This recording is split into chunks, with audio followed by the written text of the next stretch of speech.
கர்த்தருடைய பரிசுத்த நாமம் மகிமைப்படுவதாக. இந்த காலை வேளையிலே உலகம் முழுவதும் கர்த்தராகிய இயேசு கிறிஸ்துவின் பிறப்பை கொண்டாடி கொண்டிருக்கிற நேரத்திலே கர்த்தராகிய இயேசு கிறிஸ்துவின் பிறப்பின் நற்செய்தியை மனுக்குலத்திற்கு அதனால் உண்டாயிருக்கக்கூடிய ஸ்லாக்கியத்தை குறித்து, பாக்கியத்தை குறித்து உங்களோடு பகிர்ந்து கொள்வதிலே மிகுந்த மகிழ்ச்சியுடையவனாக நான் இருக்கிறேன். திருவசனத்திலிருந்து ஒரு வசன பகுதியை நான் வாசித்து அதிலிருந்து இந்த நாளின் செய்தியை உங்களோடு பகிர்ந்து கொள்வதிலே மகிழ்ச்சியுடையவனாக இருக்கிறேன்.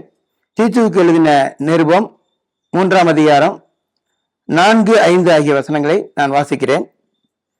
நம்முடைய இரட்சகராகிய தேவனுடைய தயையும் மனுஷர் மேலுள்ள அன்பும் பிரசன்னமான போது நாம் செய்த நீதியின் கிரியைகளின் நிமித்தம் அவர் நம்மை ரட்சியாமல் தமது இரக்கத்தின்படியே மறுஜென்மம் முழுக்கினாலும் பரிசுத்த ஆவியினுடைய புதிதாக்குதலினாலும் நம்மை ரட்சித்தார்.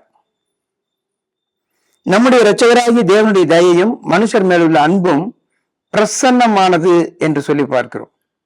கர்த்தராகிய இயேசு கிறிஸ்துவின் பிறப்பை குறித்து சொல்லுகிற பல்வேறு வார்த்தைகளை வேதத்தில் நாம் பார்க்க முடியும். நேரடியாக கிறிஸ்து பிறப்பை அவர் கன்னிகையின் இடத்திலே பரிசுத்த ஆவியினாலே கர்ப்பந்தரித்து பிறந்தார் என்று சொல்லி நாம் வேதத்திலே வாசிக்கிறோம். அதல்லாமல் அவருடைய பிறப்பை குறித்து சொல்லுகிற வேறு அநேக வார்த்தைகளிலே ஒன்றுதான் இங்கே நாம் வாசித்த வசனத்திலே பார்க்கிறோம். நம்முடைய இரட்சகராகிய தேவனுடைய தயையும் மனுஷர் மேலுள்ள அன்பும் பிரசன்னமானது என்று சொல்லப்பட்டிருக்கிறது.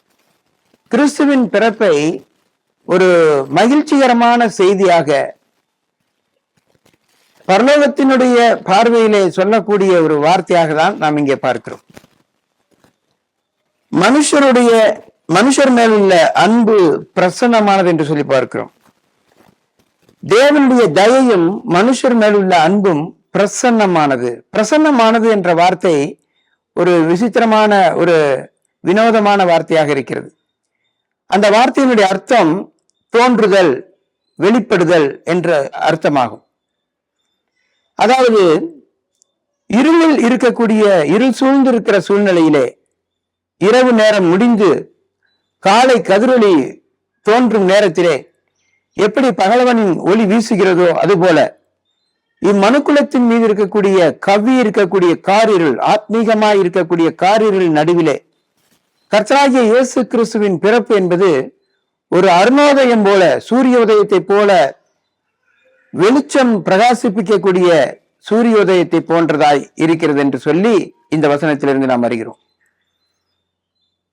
தேவனுடைய தயை, மனுஷன் மேலுள்ள அன்பு, இது ஒரு சூரியோதயம் போல மனுக்குலத்தின் மீது பிரகாசித்தது, வெளிப்பட்டது. ஆம் பிரியமானவர்களே, கர்த்தராகிய இயேசு கிறிஸ்து இவ்வுலகத்திலே பிறந்தது அவ்விதமான ஒரு மகிழ்ச்சியின் செய்தியாக இருக்கிறது, நற்செய்தியாக இருக்கிறது.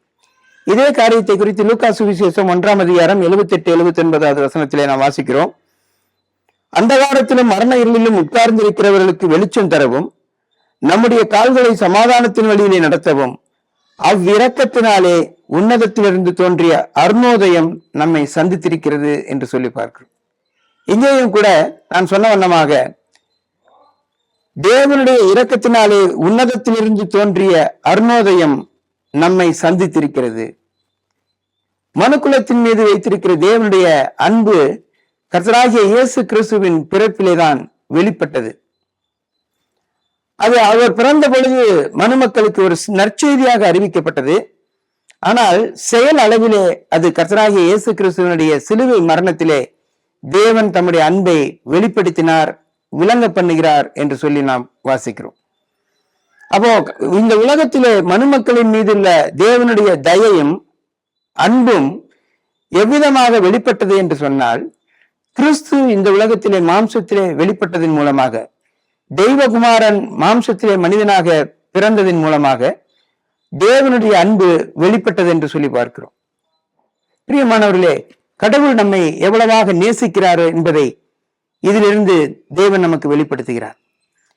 தெய்வம் தாமே இந்த பூமிக்கு மனிதர் கொண்டு மனிதர் மத்தியிலே குடிகொள்ளும்படியாக வந்தார். மாம்சத்திலே வந்த இயேசு கிறிஸ்து தேவகுமாரனாக இருக்கிறார். தெய்வகுமாரன் நம்மை ரட்சிப்பதற்காக இந்த உலகத்திலே மாம்சத்திலே வந்ததற்கான காரணம் மனுக்குலத்தின் மீது இருந்த காரிருளை நீக்கும்படியாக, பாவத்தின் காரிருளில் இருந்து மனுக்குலத்துக்கு வெளிச்சம் தரவும், பாவத்தின் சம்பளமாகிய மரண தண்டனையிலிருந்து விடுதலை தருவதற்காகவும் அவர் நமக்காக இந்த உலகத்திலே பிறந்தார். அவருடைய பிறப்பின் நற்செய்தி உலகம் முழுவதிலும் உள்ள அனைத்து மக்களுக்குமான மிகுந்த சந்தோஷத்தின் நற்செய்தியாக இருக்கிறது. உண்மையிலேயே இந்த உலகம் பாவத்தினாலே சூழ்ந்திருந்தது. மனிதருடைய இருதயத்திலே பாவம் கவ்வி இருக்கிறது. இதிலிருந்து மனிதர்களுக்கு விடுதலை தேவையாக இருக்கிறது, வெளிச்சம் தேவையாக இருக்கிறது. இந்த வெளிச்சத்தை நமக்கு ஆத்மீகமான நிலைமையிலே தந்து நம்மை ஒளியூட்டும்படியாக வந்தவர்தான் கர்த்தராகிய இயேசு கிறிஸ்து. உலகத்திலே வந்து எந்த மனுஷனையும் பிரகாசிப்பிக்கிற ஒளியே அந்த மெய்யான ஒளி என்று சொல்லி நாம் பார்க்கிறோம்.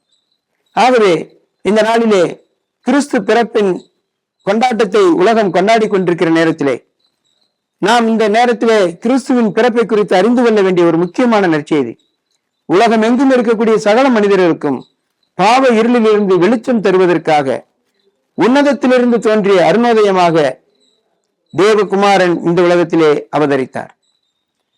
அவருடைய பிறப்பிலே தேவனுடைய அன்பு வெளிப்பட்டது, தேவனுடைய இரக்கம் வெளிப்பட்டது, தேவனுடைய தயை வெளிப்பட்டது. அவர் நம்மேல் வைத்திருக்கிற அன்பு, தெய்வம் மனுக்குலத்தை நேசிக்கிறார் என்பதற்கான ஒரே அடையாளம் இந்த உலகத்துக்கு கிறிஸ்து பிறந்து வந்ததுதான். அவர் இந்த உலகத்திலே வந்ததன் மூலமாக, அவர் தம்மை சிலுவையிலே தன்னை பலியாக ஒப்புக் கொடுத்ததன் மூலமாகத்தான் தெய்வம் மனிதனை நேசித்து அந்த நேசத்தை வெளிப்படுத்தவும் செய்திருக்கிறார். நம்முடைய பாவங்களுக்காக தேவகுமாரன் கல்வாரி சிலுவையிலே பலியாகும்படியாக வந்தார். ஆகவேதான் அவர் நம்முடைய இரட்சகராக வந்ததினாலே அவருக்கு இயேசு என்று பெயரிட்டார்கள். இயேசு என்பதற்கு தமது ஜனங்களின் பாவங்களை நீக்கி இரட்சிக்கிறவர் என்று அர்த்தமாகும். இந்த ஆண்டவராகிய இயேசு கிறிஸ்துவை நீங்கள் உங்கள் உள்ளத்திலே ஏற்றுக்கொள்ளும் பொழுது, உங்களுடைய உள்ளத்திலே இந்த நிமிஷத்திலேயே தெய்வீக சமாதானத்தையும் தேவ ஒளியையும் உள்ளத்திலே பெற்றுக்கொண்டு உங்களுடைய வாழ்க்கையின் மாற்றத்தை நீங்கள் அடைவீர்கள். அதற்கான கிருபையை தெய்வம் தாமே இந்த நாளில் உங்களுக்கு தந்திருளும்படியாக ஜெபத்தோடு கூட இந்த வார்த்தைகளை நான் நிறைவு செய்கிறேன். ஆமீன்.